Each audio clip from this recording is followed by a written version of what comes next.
Right away, this hearing is about something many people misunderstand. This isn't a new criminal trial, it's a probation revocation hearing. Joanna Lewis has already been convicted. The only question now is whether the judge believes she violated the conditions of her probation, and if she did, should she lose that second chance? Watch closely, because what happens next could send this case in two completely different directions. Asterisk. Good morning. Are you Justice Joanna Lewis? Yes, And this is cause number 24, DCCR 0766. Ms. Lewis was granted probation for aggravated assault with a deadly weapon back in September of 2024. This is a motion to revoke. She pled true to counts 1, 2, 3, and 4. I've received an updated pre-sentence report. Have you both had an opportunity to review that report? We have your stay asked you. And this was unagreed, correct? Correct. Yes, Your Honor. All right, Mr. Parker, you may proceed. Your Honor, just first like to point out she has no new cases. Part of her issue, I mean, she's not reported.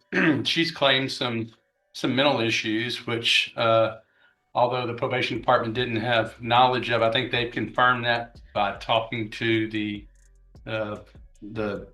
infirmary, the jail. And I believe she did have issues. Her explanation sounds sincere, but in court, sincerity alone rarely wins the day. Judges hear promises every single week. What they're really looking for is accountability backed by action. So here's the big question. If you were the judge, would you believe this was an honest mistake, or just another excuse? Let us know in the comments. She was in a wreck, and I can tell you she's acknowledged to me that she's told me the right things, which was promising, that she didn't go to probation because she was in a wreck and she was uncomfortable and it's hard to her. She also acknowledges, I should have gone. I should have had better contact with my probation officer and done what I'm supposed to do. She's very convincing to me that if she's given the opportunity, she's taking the medications that she needs to take, and that she will be able to complete her probation. I'm asking the court to put her on a high medium caseload and see if she does what she says she can do. If she's on her medication, and we can see if she actually will report. I mean, it won't take long to see if she reports and she starts doing a community service. They're administrative violations pretty much, and I'm asking the court to give her another chance. And do you want to address the court? Hold on. And she'd like to address the court, Judge. Go ahead. I would like for another chance, and I promise that I'll make sure that I do all my things that I'm supposed to do for my probation. Explain to her what you told me about why you didn't do what you're supposed to do the first time. I got in a car accident, but like I say, I'm not using it as an excuse. But I was out on transportation and stuff like that, and I couldn't really make it to where I was supposed to make it. And I've been taking my medicine. I've been doing everything that I'm supposed to. And I promise that I'll continue doing everything that I'm supposed to do to complete my probation. And you told me what should you have done when you weren't going? You should have done what? Should have reported. And you should have communicated with them. I should have communicated, especially with my probation officer. Mr. Coleman. I don't have much to offer, Judge. Same things and making representations that they're easy to do and easy to say, but it's the deeds, the actions of the defendant that matter. And Judge, she's essentially done nothing on probation. If it's a mental health issue, she's got to take the first step, Judge. She has failed to enroll in Spindletop to get those mental health, mental health issues, if any, addressed. You can't do this probation for her, Judge. And the definition of insanity is doing the same thing over and over and expecting a different result. Putting her back on probation, given the fact that she's just utterly failed, would be, in my opinion, doing insanity, doing the same thing, expecting a different result. She's just not going to. Her past behavior has indicated she's just not going to be successful at probation. Your Honor, I don't think that's fair representation, because obviously the probation department didn't know she had a mental health issue. They acknowledged that, and when they do know that, they take steps to help these people that have problems. And she did take steps to get on medication, and she has improved by being on medication. I think with the assistance and the knowledge that the probation department has, that she has a mental health issue, she actually is taking medication for these problems, it may help her. She may have a better chance. So I'm looking back at the original precedence report from 2024. Mhm. And so it was noted in that precedence report in 2024 that she had an appointment with Spindletop for a specific day that she failed to show for during the precedence report, that time period. So it's not a surprise to anyone that there was some issues back then that weren't followed through with to go to Spindletop. That was ordered at,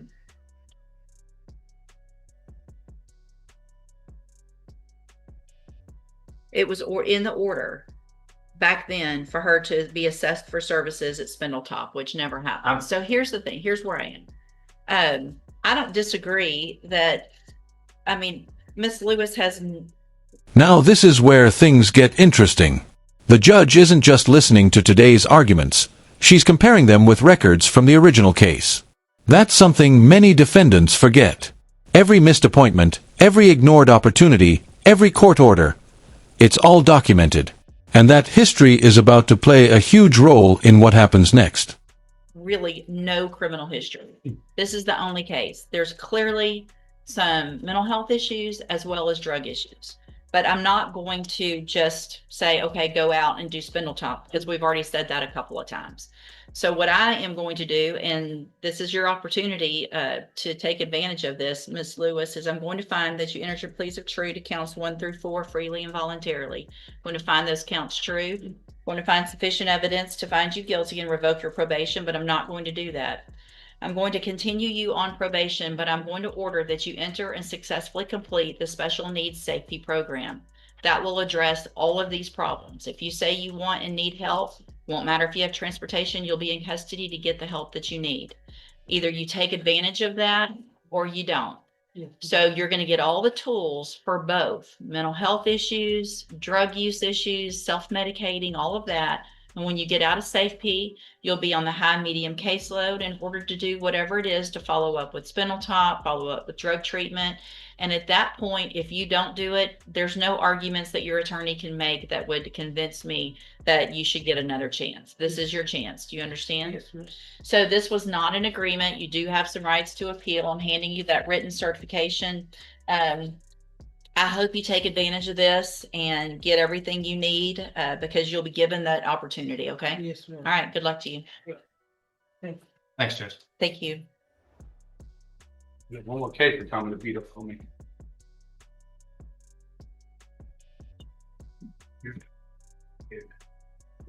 See, It's a, only thing, it's a bond. it's a bond hearing. Let me see what that one's.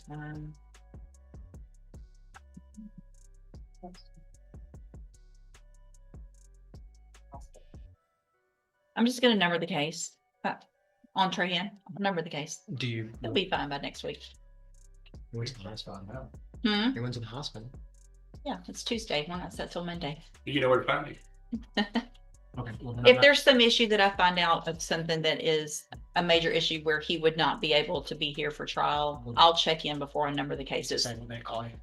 I'll call them and let them know and talk to them before I number the cases, but I anticipate it'll still be numbered. Thank you, Judge.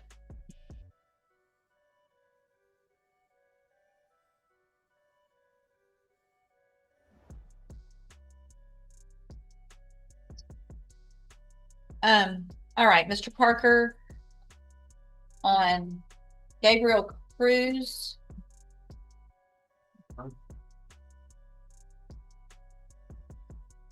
And Megan, I'll get you next.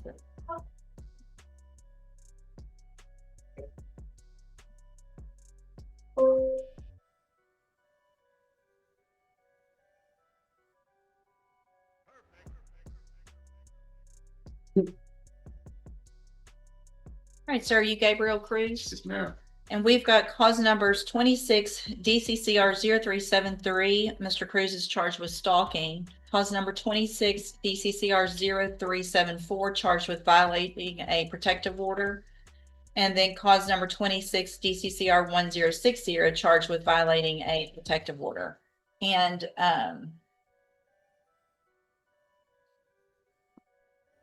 The state has filed a motion asking that I increase the defendant's bond. Hold on, I need to see what the bonds are in each case. I believe they're $100,000 $100,000 In all three cases? Well, individual, $100,000 in each individual. 300,000 total. That's Yes. what I need to know. Yeah. All right. And has not made bond in any of those. Is that He- correct? Or he He has? made bond in the first two, and then he picked up the last new case, and he's in jail on that case. He has not bonded out on that charge. And the last offense, it looks like has that same The- offense date. It was just indicted on, at least on my docket. Let me look Oh, at that. no, it's because- a different offense state, it's my understanding. Let me look. That outcome may surprise some viewers. Technically, the judge found the probation violations to be true, but instead of immediately sending Lewis to prison, she crafted one final opportunity centered around treatment and supervision. It's a reminder that accountability and rehabilitation can sometimes go hand in hand, but the margin for error just became razor T. Oh, okay. Hold on a second. Offense date. It's not, okay.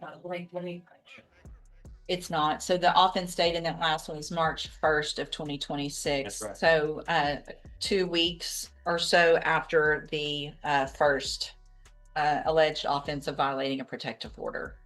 Mr. Coleman, you may proceed. Yeah, I filed a written motion. I have no doubt the court's reviewed it. I'll just hit the highlights if I may, Judge. The criminal history, I just would ask that the court reevaluate the bonds in light of this defendant's criminal history that includes a conspiracy to possess or distribute cocaine out of the federal court, 2010, unlawful carrying a weapon, Jefferson County, 1994, possession of controlled substance, 1998, an adjudication for possession of marijuana, state jail amount of marijuana, 1998, and a arrest for an aggravated assault that was ultimately dismissed. I think it's still probative in this setting, that history. And in addition to the criminal history, Judge, I'd ask that the court consider the fact that this defendant allegedly committed this new offense of violation of protective order while out on bond for violation of protective order, and it involved the same victim, Judge. I think there are a lot of concerning issues here related to public safety and the safety of the victim in this case. I submit to the court that $100,000 bond on each of these cases is insufficient. I'm proposing a bond of $250,000 in this case. Yeah. I'd ask the court consider this. I'm printing a couple of PCs as well. Give me just a second. I'm gonna get some stuff printed out so I can take a look at that. The PC in both of the in all of the cases. So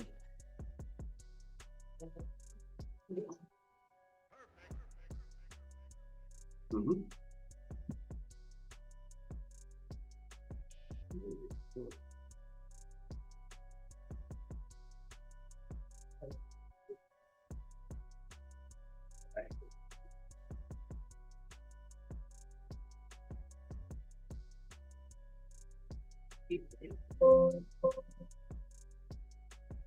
Whatever you do.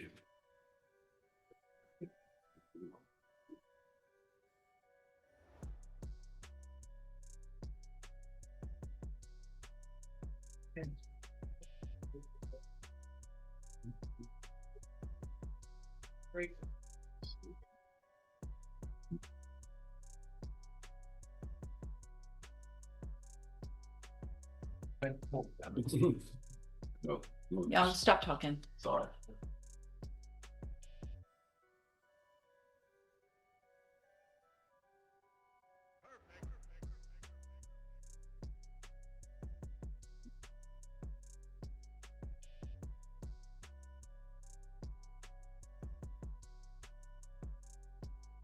Was there one more that printed or now? If not, I guess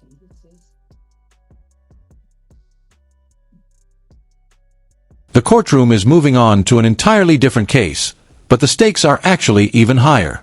This one involves stalking, multiple alleged violations of a protective order, and now prosecutors are asking the judge to increase the defendant's bond. When someone is accused of committing new offenses while already out on bond, judges tend to pay very close attention. Next.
That's a significant ruling.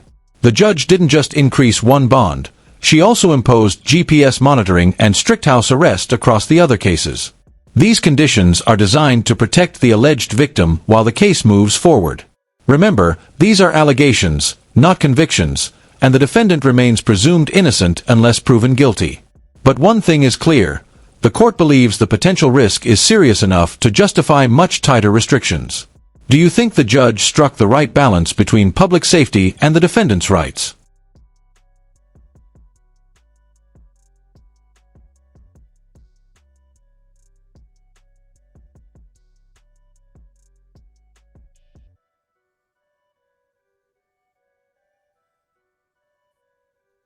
Okay, I see. So the one of the stalking and protective orders is the same. Yeah, He said. That's right. Mr. Parker? Your Honor, I would like to point out that this is, he and his wife are going through a divorce, and it's been nasty. Part of part of the communication or contact with her was because she wanted him to see the child and told him to come get the child, and that's why I was there. I think I can't just and give me, Judge, I haven't talked to him after he bonded out, so I don't have a whole lot of information, and I just received a new case, so I'm not familiar with all the facts of the new case, so I'm limited to what I know. But my communication with him is that he's been contacted by her, and I'm sure she was admonished by Judge Freeze or whoever that to not contact him.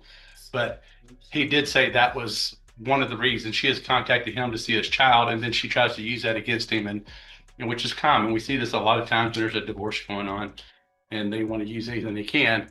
But we're asking that. I mean, he's on there's third-degree felonies, and $100,000 is a high bond. He had some help on the first two cases. I'm not sure if he's going to be able to have that help on these cases, but we're asking to leave the bond the same, $100,000 on with other restrictions. I think is appropriate for these types of cases. If he was out and was intended to hurt her, he could have hurt her. I think even the facts that Mr. Coleman has raised and some of the stuff is that if he was around her, he could have hurt her if he wanted to. But I think it aligns with what he is telling us, that he was, even though he shouldn't have gone over there to see his child, that's more than likely what happened. So we're asking to keep the bond the same, Judge, with other monitoring restrictions. Killed myself, silly.